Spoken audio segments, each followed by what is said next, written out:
Means they do lose out on the Bounty Rune War. But maybe they can still get the lane matchups that they want to be able to have. Batrider versus Timbersaw is there in the top lane, safe lane. Snaking already taking a lot of damage. Taiga with the Eidolons, putting that extra pressure in this bottom lane. They did get this bad for Timber. At the same time, I feel like this Enigma versus Abaddon is super good for Enigma, especially in this kind of scenario where you can deny from the carry. So kind of got one, missed the other in my opinion, but we'll see how this tri-lane pans out, how long OG commits to it as well. Yeah, it's possible that, right, maybe they're just giving the Timbersaw like a little bit of a good start, you know, like get level 2, level 3, and then maybe he comes down here. What, the Timber coming bottom, you're saying, or yeah, Timber. It's hard for Timber to rotate, right? Because just every time you TP, then Bat follows you. And then you're kind of like stuck in this quad lane scenario that gets kind of weird. Okay, so would you rather keep the Timber here and where he's at least in his safe lane? I think you just man up and play the matchup. Amar is one of the most experienced Timbersaw players, so... Yeah, and he also seems like the kind of person who was like, no, I can beat this guy, I'll play. Yeah, he might have called. Yeah. Let him 1v1 me, boys. I'll show you how it's done. Do a little back laning, so that's one way to be able to pull that Timbersaw away from the protection of his tier 1 tower. Meanwhile, our mid lane matchup, we got a BZM versus 9. I think this mid lane matchup is very exciting. Even if the mid lane mechanics aren't the same as of old, I still think that this 1v1 should be a bit of a treat to watch. We've got Pango on one side, Ember on the other. BZM winning the early waves here, so yeah. He's doing pretty well. Anytime I feel like Ember's doing well in the laning phase, this hero's always going to be a force to be reckoned with. And like that panel was talking about, not a huge amount of stuns on Tundra's side, so this Ember can sway this early laning phase a lot, potentially. We're going to see Amar just getting chased down here. Another Timber chain coming up. Oh, he planted a tree in front of him, and that's just enough. 33 gets in front of him. What a baller move by 33. Plants the Ardwood branch right in front of the Timbersaw, so he was not able to get far enough. What a monster. Absolutely. Turning the trees against him. He is afraid of trees. Now you see why. If Amar ends up winning this game, I guarantee you he's going to be playing some branches outside the fountain. He's going to mix it up. That is a good one. That is a good one. I like that. I hope he does. We get to see that at least. You remember, this guy remembers the early laning phase. It's true. He does. He might really just be powering him up here. Yeah, we actually talked about that last time we cast the OG series, right? Is that like, you know, he lost his lane, he got tipped, and he came back with a vengeance in the mid game. This is not a lane that gets better for him over time. This is one that gets worse, and he is so far behind on this level disadvantage here. Those early pulls working in Tundra's favor. I'm worried for Amar in this laning phase. OG's gonna have to make up for it on bottom and mid. You see Taiga with a weird rotation mid, almost working out. Yeah. They forced out the parry fire at least.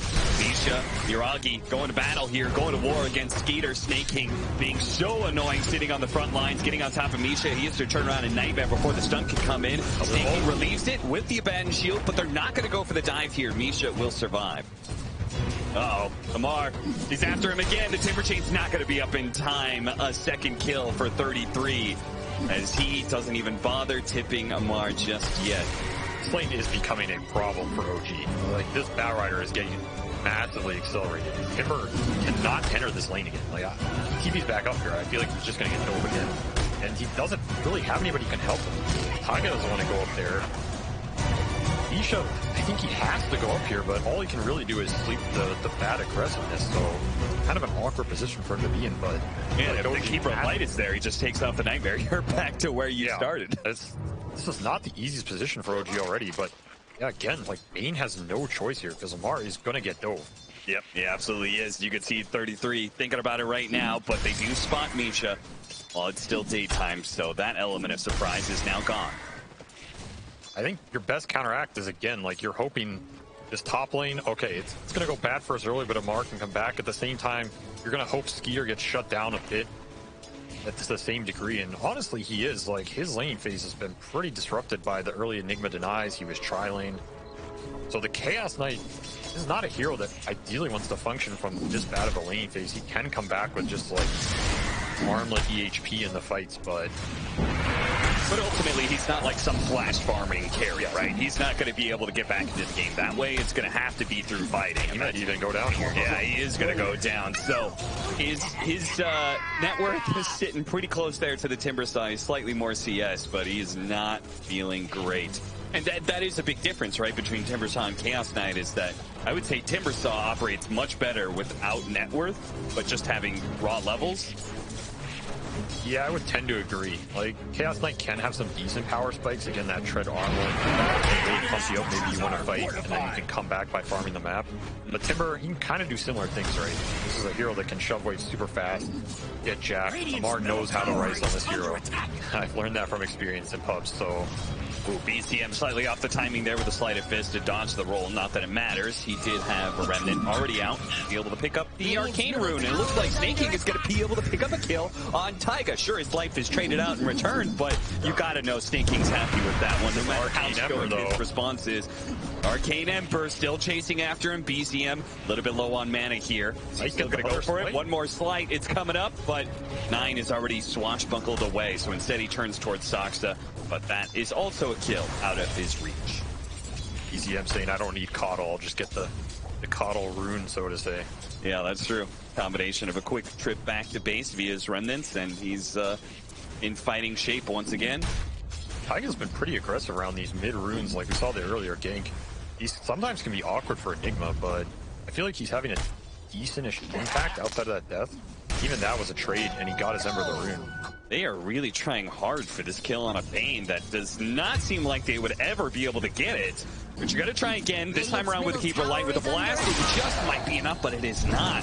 One more swashbuckle, but it's going to be far too late. So a bit of over-aggression cost Snake King his life. And now Skeeter, who has been left alone, all the supports are showing mid. They know they can go for this dive. They know they've got this kill in the bag. Yuragi picking up the killing spree now. I mean, OG really putting on pressure where it matters most, abusing Tundra's weakness here, which is this Chaos Knight. Leveraging that, even getting support TPs down. Saksa's going to get dove here too a bit. Yeah, just keeps going for it with a Malefice. Tundra Doxa is pretty much teleported into a dead end. I'm sensing a pattern. I mean, does Chaos Knight really want to come back here again?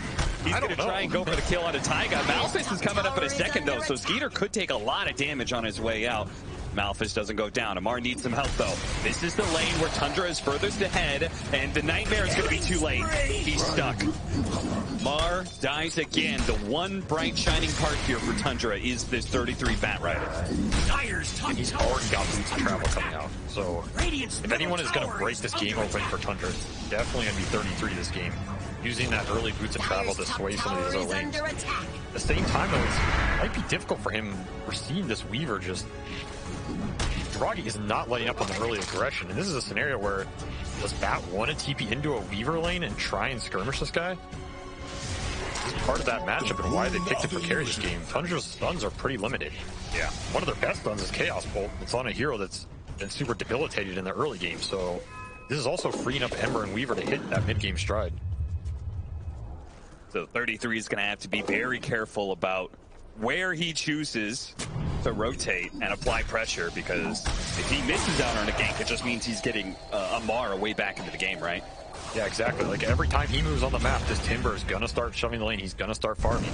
Here we're seeing Yuragi just giving Skeeter no place to go.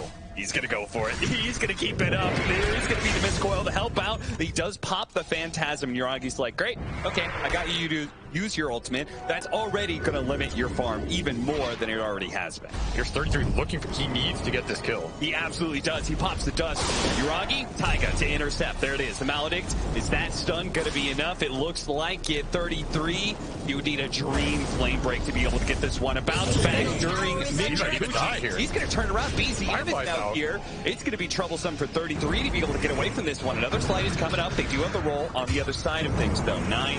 He challenges BZM and forces him to get away from the Bat Rider. The Bat Rider makes the rotation, doesn't die, but simultaneously doesn't get the kill that you said was integral to Tundra's comeback. There's another rune fight here. Base bottom. That's going to go to Ember. Again, OG just winning these rune fights for their mid. This is super big because it's accelerating Ember into this mid game really fast off these early runes that he's putting to good use. Dude, I hate seeing Ember get free runes. It's like Quap of last patch, you know? You just can't give this guy the freedom of all these power runes. Yeah, 9 did not make the proper sacrifice to Valve this morning. And No, he's not winning those tosses. Even there, he might have got his Slight stolen, so... Taiga going to be opting for a fast Orchid build up here. Yeah, I was looking at it. It's pretty interesting because you can get this early Void Stone, but I haven't seen this too often, and it is a long item to build up for Enigma with some awkward components, you know, Claymore, Blitz Knuckles. Not exactly optimal early Enigma items, but the payoff could be really nice this game. Yeah, we saw a lot of people doing this last patch with Enigma, but with the new Orchid, I think this is going to be the first time I've ever seen anybody do it, so... Yep.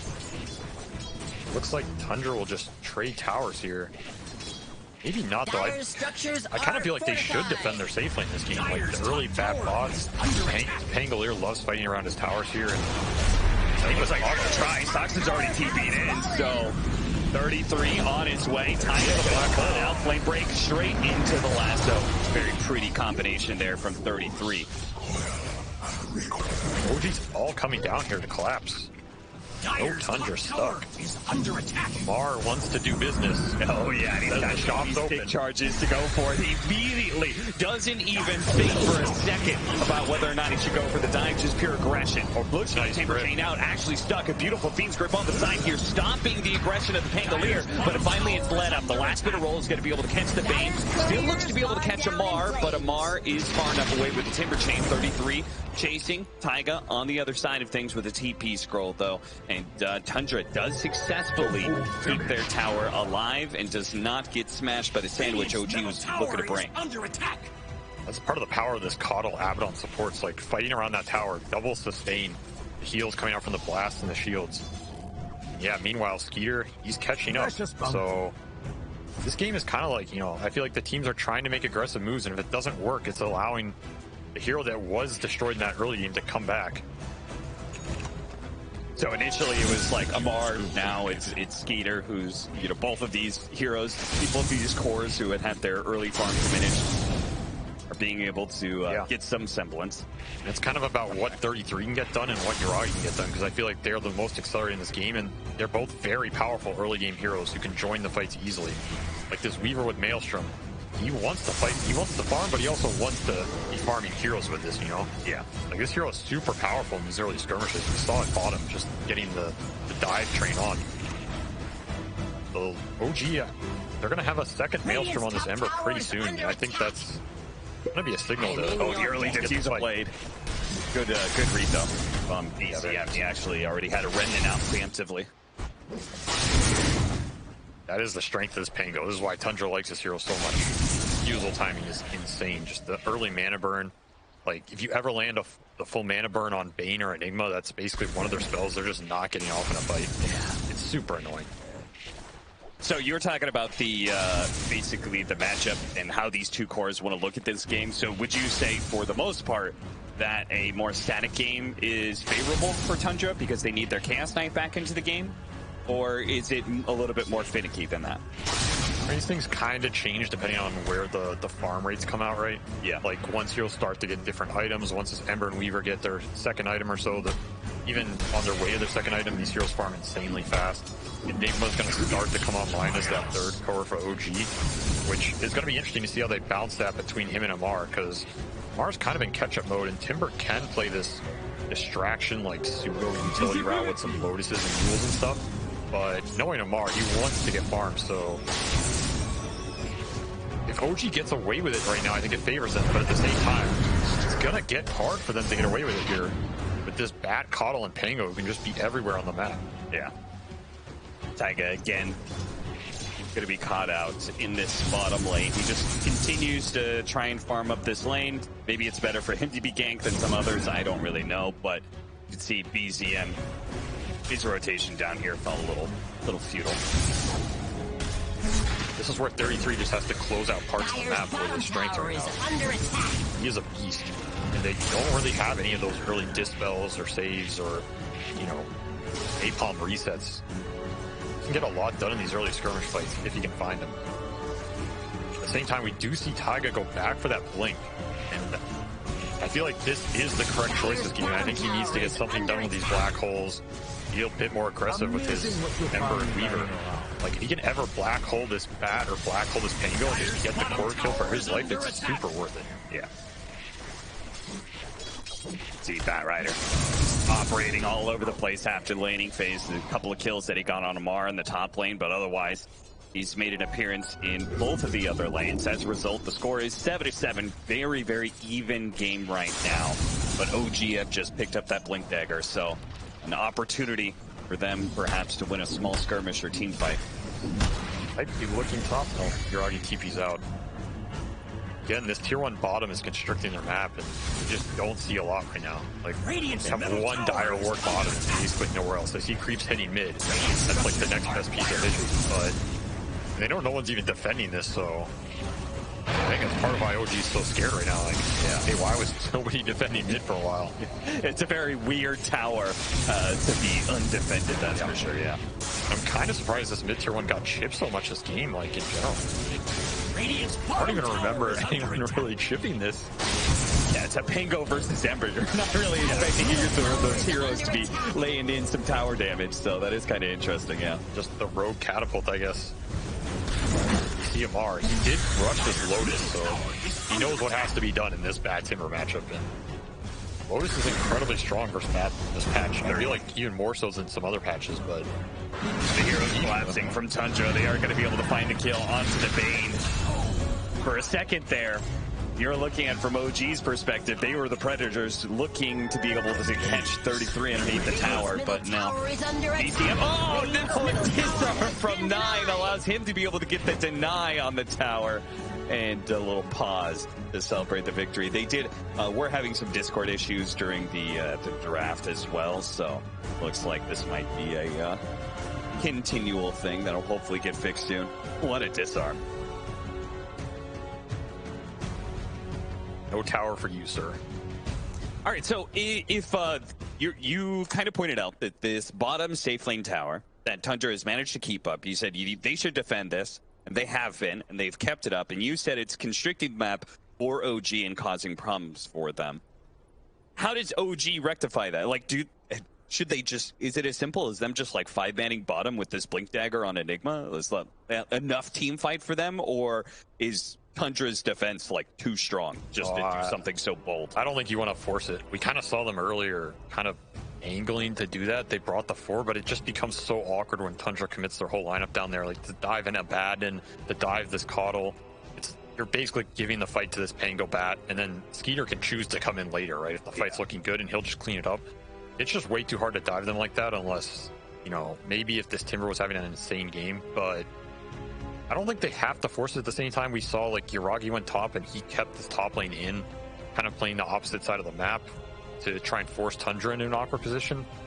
It's always nice to get this tier 1 tower down, but it's not a necessity when your lineup functions with the enemy running into you, which kind of feels like the state of the game right now. Like, OG is going to be super happy if Tundra takes the aggressive fight into their heroes. They will be super glad to fight around one of their tier 1s, fight around their triangle. It gives Enigma and Bane like a super good fight when they can see the Bat and Pango. Then they get to choose to use Grip and Hole. So OG doesn't mind those fights, but sometimes in games like this, as a player, you feel a bit awkward, you know, you're like, this tower should be down, guys. We want to get an enemy triangle. Our vision's constricted, because again, like, where are these OG wards, right? I think we've seen one ward on Tundra's side of the map, and it was like behind that tier 1, and they didn't even really get to use it. So sometimes that can feel a bit, you know, like it's strangling your options a little. And then we'll see, OG, they're going to make the smoke play here.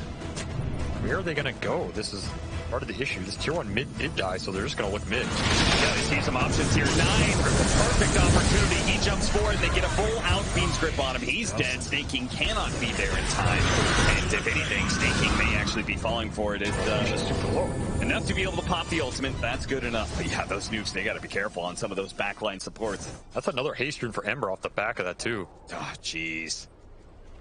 Ember keeps on collecting. I mean, just super good by OG to hit that window where Snaking was not behind that Pango, because if he gets shielded, like 33 already has BKB. Pango has his Diffu, Blink, and Roll. That could easily be a fight that turns against him, but that ward mid doing a lot of work. Snaking knows. He's like, alright, they knew I wasn't there. Yeah, what he doesn't know is they saw it off 2 ops, so he got mind gamed a little. Yeah. I've noticed that trend lately of people kind of double downing on wards in important areas. You know, like one gets de-warded, nobody really expects the other one to still be in the same area. I think it's good this game because, again, like, where is Misha gonna get obs this game with the state of the map? Like, even if he just runs to the enemy triangle and wards it, does it do anything for OG? Not really. Very interesting play here from Skeeter. Middle tower is He played pretty defensively for the last, 14 minutes or so, and now he's going to try and sneak in this Roshan. They don't know about the other lane ward that was near the Roshan pit, but none of the heroes from Tundra are actually showing on that ward. This is going to be a successful Roshan attempt for Tundra, and this may spur them to then be able to be aggressive, which is where, you talked about OG and how they would actually prefer some defensive fights if possible. Roshan has There's a lot of effective net worth going Skeeter's way, though, because now he can play super aggressive. Like, one of the best counters to these long cooldown ults on supports, we're talking about Grip and Black Hole, that is the Aegis. People don't really think, because you can't buy an Aegis, but you buy it in a sense, right? Yeah, absolutely. So this gives Skeeter 50 cents of smoke. Yeah, very cheap. Cheapest Aegis. Snaking. It's going to be fine here. This might signal, like, time to, like, just take this mid tower and fade OG side of the map. I would kind of like to see it from Tundra here, because 33 is closing in on Blink, Skeeter's closing in on BKB. He's going to have this Aegis, which is a huge way to just enter the fight, give vision for his team. See, Orchid's still really worth it on Taiga when you've gone Blink Dagger and going back for Orchid. I figured you would just go BKB at that point. Not sure. It's going to be super effective on this Pango if he can ever latch him, but there is that Abaddon Dispel. There's going to be BKBs on the other two cores. Skeeter's just going to destroy the Bane up here. Yeah, poor Misha.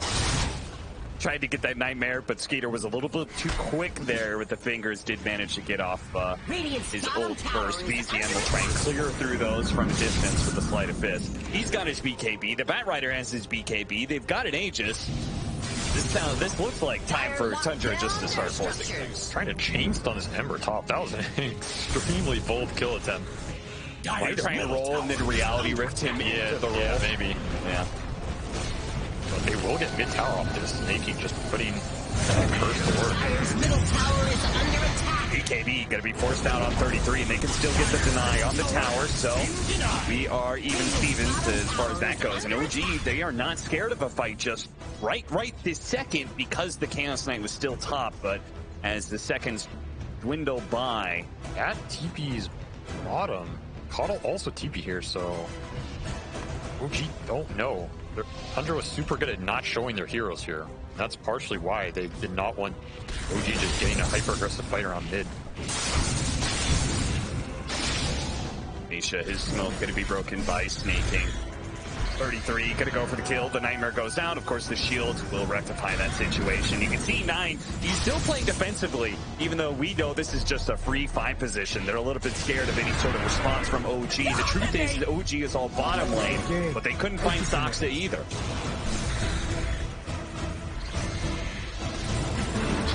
Is looking for more with this haste. Malphas looking to be able to stop that roll-in. Very annoying for Pango. This is not a fight I think OG can take, just not enough mana on this Enigma. Oh, the blink is coming up in a second. Oh no, he gets hit by the ball just in time. And so they do find a secondary kill here. They're TPing in though. Mark's making the call this deep. They want to try and get some damage in. Yeah, and Lotus here. Okay, jumps in immediately with the Lotus Storm. He's feeling okay. We on the side, looking. Phantasm trying to grab somebody, pulls in Yuragi, who does have the dust on him instead, goes for the stun on the Ember Spirit, who jumps back to his remnant, so he'll be fine. The illusions got cleared through, though, pretty quickly, so there goes some of the pushing power of Tundra. I almost feel like Tundra wanted more out of that. OG doing a decent job, in my opinion, of kind of stalling this game out, especially during this Aegis timer. I think Skeeter was super strong.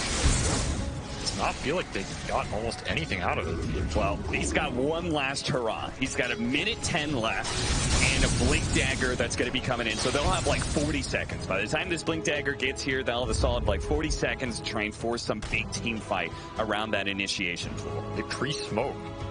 Definitely won it. I don't think there's anybody home, so Yeah. they're doing OG smoking themselves to the opposite.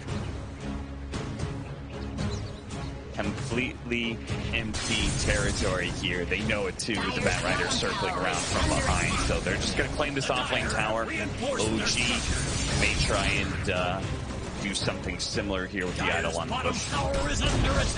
Dire's bottom tower has fallen. OG Ward, right? Radiant's middle Fox tower here is is under right on the edge of it. Dire's bottom tower is under attack. Like, kind of just snuck through. That's going to ruin Taiga and his army. Look at him, he's going for the side. Toxa knows how much farm he can get, especially with an Enigma in the game. He's already got 4 staff, Spirit Vessel as well. He's got to be careful here, though, because OG has that ward behind the tier 1, so they know no one's here to back him up. Yeah, Taiga drops the trees. He knows he's somewhere around and spun him for a second. Almost got. Okay, there goes the Orchid, and he is going to be caught now. Surely. Misha, he's going to pop the Fiend Script. The rest of the team is coming in, though. Body Shield is out, and the rest of the team needs to get out. Misha, he's not going to be able to get out of here, but Yuragi should be safe. 33. Remember who the original target was in all of this? Taiga. He was hunting for the Keeper of the Light, and he's still up there in the corner. A little bit of clash bottom lane. 33 rotating down there to try and catch somebody, but it was already the Ember who had a remnant out, gone away. Feels like a giant game of keep away or something. Yeah, yeah. OG is just all over this map. Mar is in super deep. It does not feel like Tundra has the lockdown to catch Ember or Weaver at all. Heroes, I don't even think they've been touched. It's not like the 1 in 10 top that was pretty low probability to work. Outside of that, OG just cruising to their items here. Now, OG can be as slippery as they want, but are they delaying the game for a certain timing? Like, do you think that they're actually going to be stronger because they have this Enigma late game? There's certain things that could work out for them, like Enigma's always a powerful late game hero, but at the same time, I don't feel like Tundra's scale is far behind at all, right? Like, yeah. This Pango already has a Basher. This Abaddon, Snake King will always get farmed. Like, this guy loves to hit creeps. Don't let him play by this way too, so. Rest here is ultra on the road. Oh no! Oh, he got away!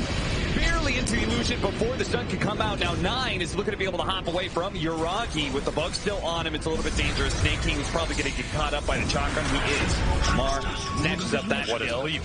It is. What a sleep indeed. Misha barely keeping himself alive. He's going to get burned down by 33, but it sets the rest of the team up. That's going to go on Skeeter. The BKBs, double BKBs pop. They killed the Enigma, and now they actually immediately blink backwards. I thought with the Enigma dead, that would be go time for Tundra to look for more, but in truth, Skeeter was actually a bit skittish.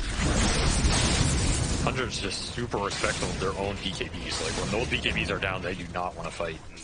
And they're also respecting Taiga. Like, I think 33 is going to lasso him every time this game if he can. Even just a single napalm on Enigma slows this hero down so much. Oh, yeah. It's miserable. See him trying to turn there, but Dire's middle tower is this under is definitely a very difficult game for him to black hole at all. I don't think we've seen one, right? Yuragi's going to be caught. They have the Sentry already laid out. Now Misha's coming over. Does manage to hit the Fiend Script to stop the play, but he is out of mana. He caught the time lapse. Yuragi, he doesn't have the BKB up in a second. Oh, actually, he got back to mana with the wand charges, and I'm not sure what else. Gets off the BKB. Another Shukuchi coming up. Oh, sliding away to the side. He just juked out that swashbuckle, but is it going to be enough? Oh, the Fire Blast wasn't there in time. He still had his BKB going. He surely would have died to the damage over time if it hadn't been for that fact, but 1 second more of magic immunity is enough to keep him alive. Amar dueling it out here. OG thinking about the turn with Amar, bouncing back the stun on his Skeeter. Very nice. Taiga is going to be caught once again by 33. As you said, always targeting that forward position. Nice self-fuels. Amar gets away with the Timber Chain very nicely, but a bash and a burned out of mana onto BZM. Another BKB going to have to be used. He's been a little bit chakra magic, but another bash lands onto him, but he still gets the slight to be able to kill the Pango.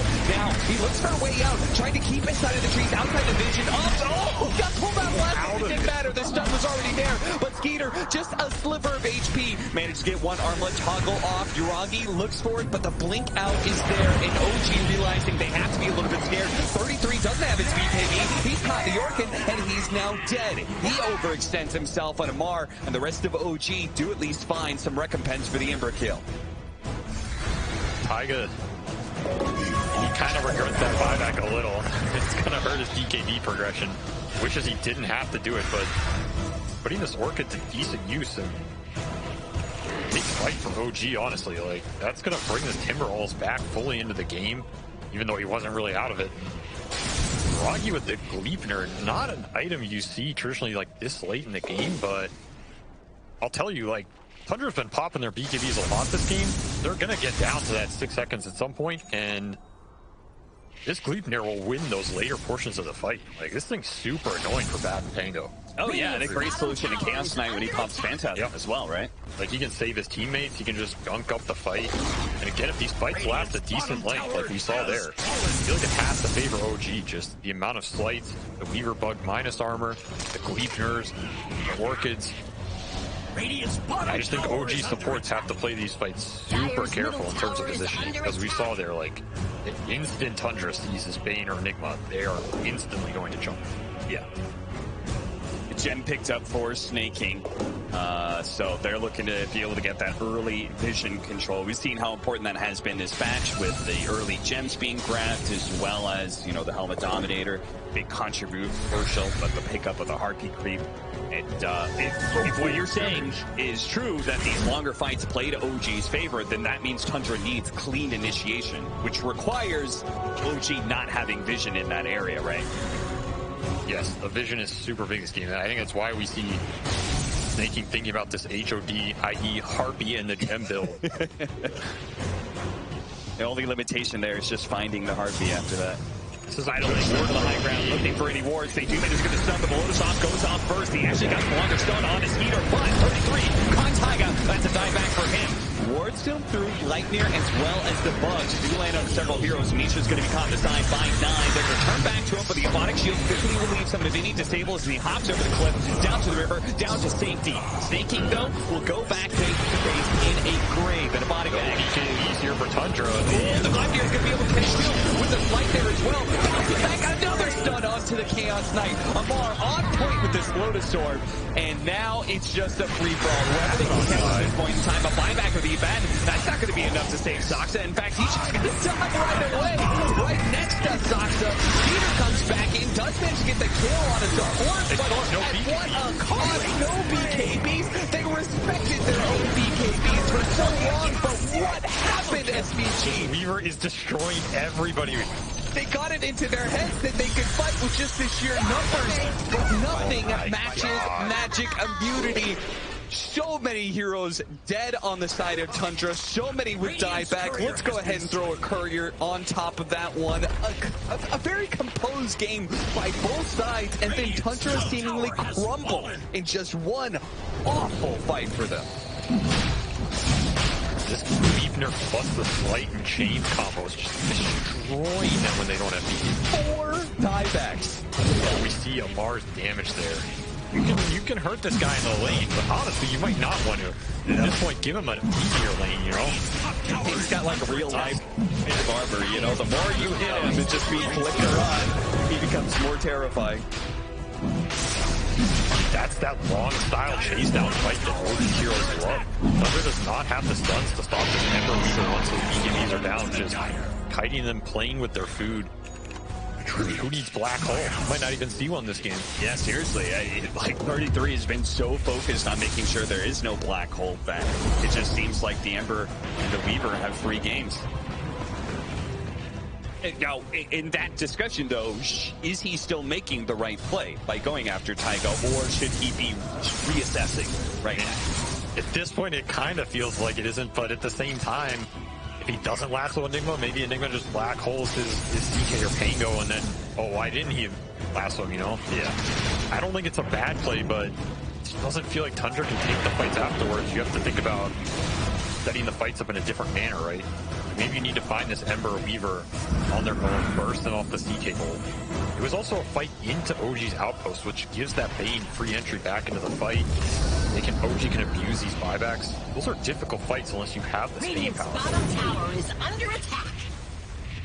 Soxa was able to get away there, as he needs to not be dying. He's trying to get one of the few extra disables that Tundra needs in the Scythe of Ice.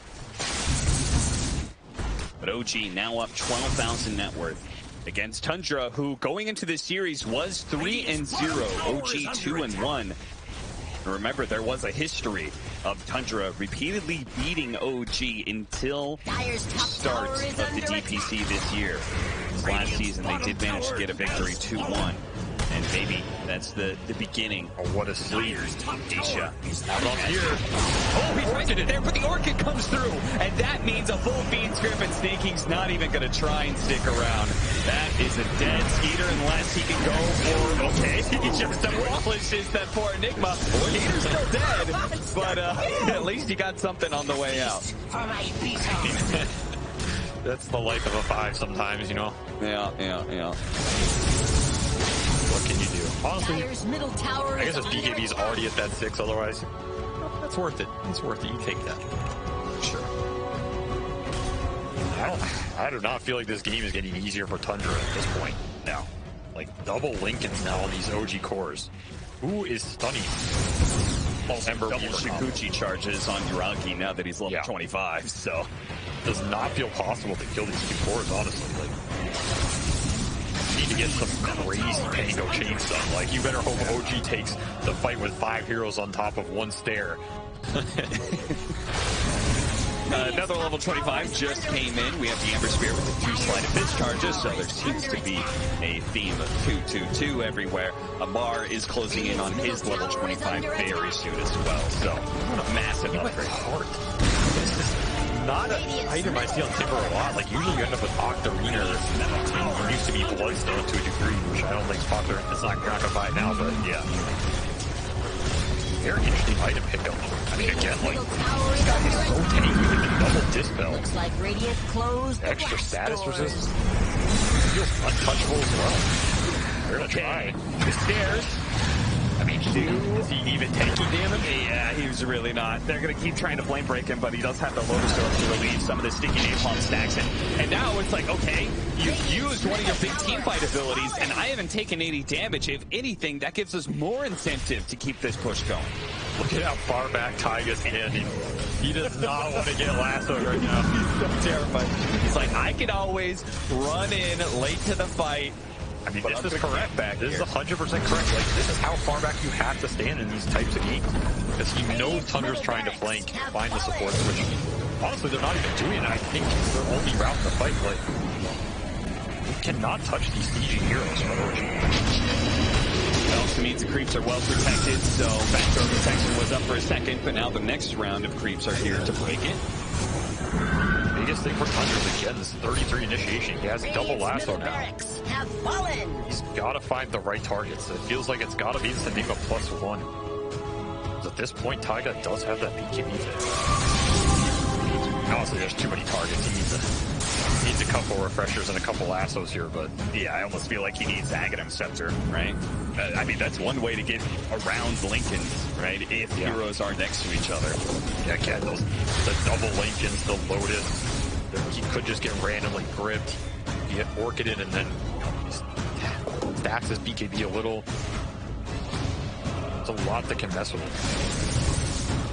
He just will go down for OG here, so gives them potentially an opener where if they can somehow pop the Weaver Lincolns and lasso him, that's the best target.